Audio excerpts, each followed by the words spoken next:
Bonjour, je suis Geneviève Morel, rédactrice en chef de la revue Savoir et Clinique, publiée chez RS, revue de psychanalyse, qui, dans son numéro 31, Sublimation et symptômes, livre un article de Slavoj Žižek, le philosophe slovène, auteur notamment du best-seller Tout ce que vous avez toujours voulu savoir sur Lacan sans oser le demander à Hitchcock, et qui donc écrit le parallaxe sur Tar, le film Tar de Huddersfield de 2023, le parallaxe de Tar.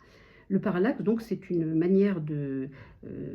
c'est le fait que lorsqu'on mesure un objet à partir d'un point de vue, les mesures varient et peuvent conduire d'ailleurs à des erreurs, dites des erreurs de parallaxe. Slavoj Žižek souligne que le parallaxe tient non seulement à celui qui regarde, mais aussi à l'objet lui-même.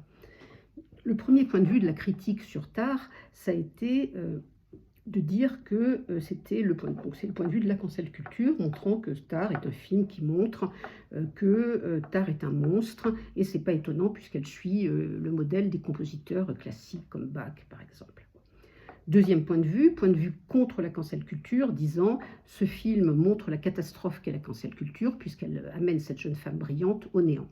Troisième point de vue, toujours contre la cancel culture, mais qui dit, écoutez, la cancel culture, c'est une catastrophe, puisque non seulement elle supprime la compositrice, mais elle supprime la culture elle-même, puisqu'on ne peut même plus écouter un compositeur classique, puisque c'est un mal cisgenre.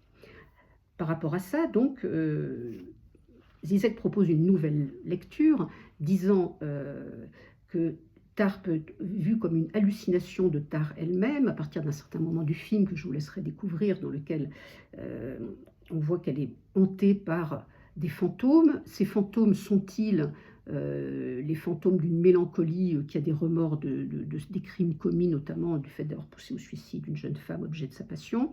Non, dit-il.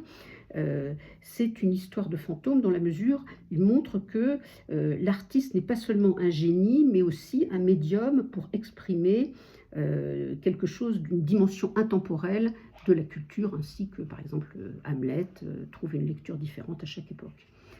Tar, en effet, est une artiste qui est dévouée à sa cause, la cause musicale, d'un bout à l'autre du film. C'est le fil rouge du film.